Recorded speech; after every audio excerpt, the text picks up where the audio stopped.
Hi. Income tax return file ചെയ്യുന്ന സമയമാണ് ഇപ്പോൾ ജൂലൈ 31 അല്ലെങ്കിൽ ആഗസ്റ്റ് 31 നമ്മൾ ഇൻകം ടാക്സ് റിട്ടേൺ ഫയൽ ചെയ്യേണ്ടതായിട്ടുണ്ട്, പ്രത്യേകിച്ച് ഇൻഡിവിജ്വൽസ് ആയിട്ടുള്ള ആളുകളുടെ കേസിൽ. അപ്പോൾ ബിസിനസ് ഇൻകം ഒന്നും ഇല്ല അങ്ങനെയൊക്കെയുള്ള ആളുകളാണെന്നുണ്ടെങ്കിലാണ് ജൂലൈ 31 വരുന്നത്. അതല്ല, നിങ്ങൾക്കൊരു ബിസിനസ് ഇൻകം ഉണ്ട്. ബിസിനസ് ഇൻകം എന്ന് പറയുകയാണെന്നുണ്ടെങ്കിൽ നിങ്ങൾ ഷെയർ ട്രേഡിംഗ് ഒക്കെ ചെയ്യുകയാണ്, ഇൻട്രാഡേ അല്ലെങ്കിൽ FNO ഒക്കെ ചെയ്യുകയാണെന്നുണ്ടെങ്കിൽ അതൊക്കെ ഒരു ബിസിനസ് ഇൻകം ആയിട്ടാണ് ട്രീറ്റ് ചെയ്യുക. അപ്പോൾ നമ്മൾ ഇൻകം ടാക്സ് റിട്ടേൺ ഫയലിംഗ് ആയിട്ട് ബന്ധപ്പെട്ടുള്ള A to Z കാര്യങ്ങളാണ് നമ്മൾ ഇന്നിവിടെ ഡിസ്കസ് ചെയ്യാനായിട്ട് പോകുന്നത്. ഓരോരുത്തർക്കും റിട്ടേൺ ഫയൽ ചെയ്യുമ്പോൾ ഒരുപാട് സംശയങ്ങളൊക്കെ ഉണ്ടാവും. നമ്മളെല്ലാ സംശയങ്ങളും നമ്മളിന്ന് കവർ ചെയ്യുന്നുണ്ട്. ഓക്കെ, അപ്പോൾ ഇന്ന് എൻ്റെ കൂടെയുള്ളത് അഞ്ജു ആണ്, എൻ്റെ ആർട്ടിക്കിളാണ്. ഓക്കെ, അപ്പോൾ welcome Anju. Thank you sir. Income tax return file ചെയ്യുന്ന ആളുകൾക്ക് വരുന്ന കോമൺ ആയിട്ടുള്ളൊരു ഡൗട്ടാണ് ഏത് ഫോമാണ് അവർക്ക് അപ്ലിക്കബിൾ ആവുക എന്നുള്ളത്. ഫോം 1 ആണോ 2 ആണോ, ഏത് ഫോം അവർക്ക് അപ്ലിക്കബിൾ ആവുക എന്നുള്ളത് അവർക്ക് എങ്ങനെയാണ് മനസ്സിലാക്കാൻ പറ്റുക? നമ്മൾ ഫോം സെലക്ട് ചെയ്യാനായിട്ട് നമ്മൾ ആദ്യം ഡിസൈഡ് ചെയ്യേണ്ടത് അദ്ദേഹത്തിൻ്റെ വരുമാനമാണ്. എന്ത് തരത്തിലുള്ള വരുമാനമാണ് ഒരാൾക്ക് ലഭിക്കുന്നത് എന്നതിനെ ആശ്രയിച്ചിരിക്കും ഏത് ഫോം സെലക്ട് ചെയ്യണം എന്നുള്ളത്. ഉദാഹരണത്തിന് ITR 1 എന്ന് പറയുന്നത് വളരെ സിമ്പിളായിട്ടുള്ള ഫോമും. അപ്പോൾ ഇത് എല്ലാവർക്കും ITR 1 ഫയൽ ചെയ്യാനായിട്ട് പറ്റില്ല. അപ്പോൾ ITR 1 ആർക്കാണ് ഫയൽ ചെയ്യാൻ പറ്റുക എന്ന് നമുക്ക് ആദ്യം നോക്കാം. ITR 1 ഫയൽ ചെയ്യണമെന്ന് പറഞ്ഞു കഴിഞ്ഞാൽ ഒരാളുടെ വരുമാനം സാലറി ഒക്കെയാണെന്ന് വിചാരിക്കും. ഇപ്പോൾ ശമ്പളം അല്ലെങ്കിൽ പെൻഷൻ ഇത് മാത്രമേ ഉള്ളൂ. അല്ലെങ്കിൽ ചിലപ്പോൾ ഒരു ഇൻട്രസ്റ്റ് ഇൻകം അല്ലെങ്കിൽ ഇപ്പോൾ dividend income from other source ഉണ്ടല്ലോ, ഇൻട്രസ്റ്റ് ഇൻകോ ഡിവിഡൻറ്റോ ഇങ്ങനെയൊക്കെയുള്ള വരുമാനങ്ങളുണ്ട്. പിന്നെ ഹൗസ് പ്രോപ്പർട്ടി ആണെന്നുണ്ടെങ്കിൽ ഇപ്പോൾ 2 ഹൗസ് പ്രോപ്പർട്ടി എന്നുള്ള വരുമാനം, ചിലപ്പോൾ ഒന്ന് സെൽഫ് ഒക്യുപ്പൈഡ് ആവാം, അതല്ലാന്നുണ്ടെങ്കിൽ ഇപ്പോൾ ലെറ്റ് ഔട്ട് ആവാം, അല്ലെങ്കിൽ ഇപ്പോൾ 2 ലെറ്റ് ഔട്ട് പ്രോപ്പർട്ടി, അതായത് ഒരു വാടക വരുമാനം 2 പ്രോപ്പർട്ടിയിൽ നിന്നുണ്ട് എന്ന് വിചാരിക്കും. ഇനി അഗ്രികൾച്ചർ ഇൻകം ആണ് ഉള്ളത്, അത് 5000 രൂപയെക്കാട്ടും കുറവാണ് എന്ന് വിചാരിക്കും. അപ്പോൾ ഇങ്ങനെയൊക്കെയുള്ളൊരു സിറ്റുവേഷനൊക്കെ ആണെന്നുണ്ടെന്നുണ്ടെങ്കിൽ 50 ലക്ഷം രൂപയെക്കാട്ടും താഴെയാണ് ഒരാളുടെ വരുമാനം എന്നുണ്ടെങ്കിൽ അദ്ദേഹത്തിന് ITR 1 ഫയൽ ചെയ്യാം. എന്ന് പറഞ്ഞാൽ വളരെ സിമ്പിളായിട്ട് പറയുകയാണെങ്കിൽ ഇപ്പോൾ സാലറീഡ് ആയിട്ടുള്ള ഒരാളാണെന്നുണ്ടെങ്കിൽ വേറെ അധികം വലിയ കോംപ്ലിക്കേറ്റഡ് ആയിട്ടുള്ള ട്രാൻസാക്ഷനൊന്നുമില്ല, കുറച്ച് ഇൻട്രസ്റ്റ് ഉണ്ട്, അല്ലെങ്കിൽ പെൻഷൻ കിട്ടുന്ന ഒരാൾക്ക് കുറച്ച് ഇൻട്രസ്റ്റ് ഉണ്ട്, കുറച്ച് ഡിവിഡൻഡ് ഇൻകം ഉണ്ട്, ഇങ്ങനെയൊക്കെയാണെങ്കിൽ ITR 1 ആണ് ഫയൽ ചെയ്യേണ്ടത്. വളരെ സിമ്പിളായിട്ട് ഫയൽ ചെയ്യാൻ പറ്റുന്ന ഫോമാണ്. ഇനി ഇതിൻ്റെ കൂടെ ഇതല്ലാതെ ITR 2 എന്ന് പറഞ്ഞിട്ട് വേറൊരു ഫോമുണ്ട്.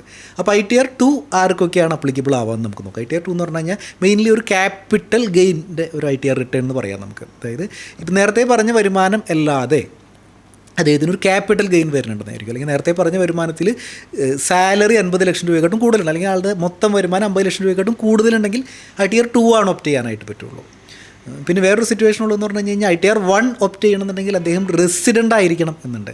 അപ്പോൾ നോൺ റെസിഡൻ്റ് ആയിട്ടുള്ള ഒരാളാണ്, ഇദ്ദേഹത്തിന് ആകെ കുറച്ച് പലിശ വരുമാനമേ മാത്രമേ ഉള്ളൂ. പക്ഷേ ITR 1 ഓപ്റ്റ് ചെയ്യാനായിട്ട് പറ്റില്ല, ITR 2 തന്നെ ഓപ്റ്റ് ചെയ്യണം. അപ്പോൾ നോൺ റെസിഡൻ്റ് ആണെന്നുണ്ടെങ്കിൽ ഡെഫിനറ്റ്ലി ITR 2 ആണ് നമുക്ക് ചൂസ് ചെയ്യാനായിട്ട് പറ്റുള്ളൂ. അതുമാത്രമല്ല ക്യാപിറ്റൽ ഗെയിൻ വരുന്നുണ്ട്, അല്ലെങ്കിൽ ഇപ്പോൾ 2-ൽ കൂടുതൽ ഹൗസ് പ്രോപ്പർട്ടി എന്നുള്ള വരുമാനമുണ്ട്. അപ്പോൾ ഇങ്ങനെയൊക്കെയുള്ള സിറ്റുവേഷനിൽ ITR 2 മാൻഡേറ്ററി ആണ്. ഇതാണ് ITR 2 എന്ന് പറയുകയാണെന്നുണ്ടെങ്കിൽ ഒരു ക്യാപിറ്റൽ ഗെയിൻ റിട്ടേൺ എന്നുള്ളൊരു ആംഗിളിലാണ് മെയിൻലി വരുന്നത്. ഇനി അടുത്ത സിറ്റുവേഷൻ എന്ന് പറഞ്ഞാൽ അപ്പോൾ ITR 1 ഉം 2 എന്ന് പറയുന്നത് ഐദർ സാലറി അങ്ങനെയൊക്കെയുള്ള കാര്യങ്ങൾ, 2 എന്ന് പറയുകയാണെങ്കിൽ ക്യാപിറ്റൽ ഗെയിൻ റിട്ടേണുകൾ. അതേപോലെ തന്നെ ഈ സെക്ഷൻ 194N എന്ന് പറഞ്ഞിട്ടൊരു സെക്ഷൻ ഉണ്ട്. നമ്മൾ ക്യാഷ് വിഡ്രോ ചെയ്യുമ്പോൾ പലപ്പോഴും ബാങ്കിൽ നിന്നൊക്കെ ക്യാഷ് വിഡ്രോ ചെയ്യുമ്പോൾ TDS പിടിച്ചിട്ടുണ്ടായിരിക്കും. അപ്പോൾ ആ സിറ്റുവേഷനിൽ നമ്മൾ ഫയൽ ചെയ്യേണ്ടത് ITR 2 എന്നുള്ളൊരു ഫോമാണ്.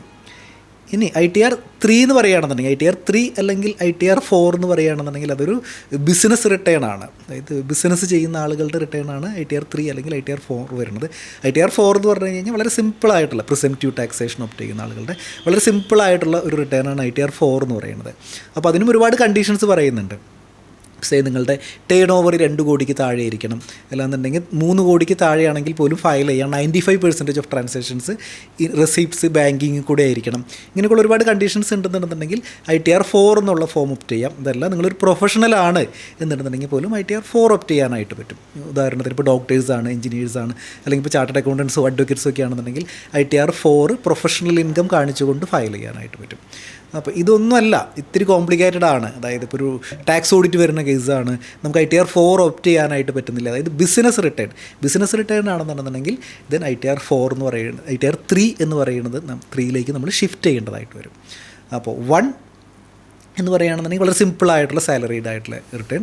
ദെൻ 2 എന്ന് പറഞ്ഞു കഴിഞ്ഞാൽ മേ ബി ക്യാപിറ്റൽ ഗെയിൻ്റെ ഒരു ഫ്ലേവർ അവിടെ വരാനായിട്ട് സാധ്യതയുണ്ട്. 4 എന്ന് പറയുകയാണെന്നുണ്ടെങ്കിൽ വീണ്ടും വളരെ സിമ്പിളായിട്ടുള്ള ഒരു പ്രിസംപ്റ്റീവ് ടാക്സേഷൻ്റെ റിട്ടേൺ ആണ്. ITR 3 എന്ന് പറയുകയാണെന്നുണ്ടെങ്കിൽ കുറച്ച് കോംപ്ലിക്കേറ്റഡ് ആയിട്ടുള്ള റിട്ടേൺ ആണ്.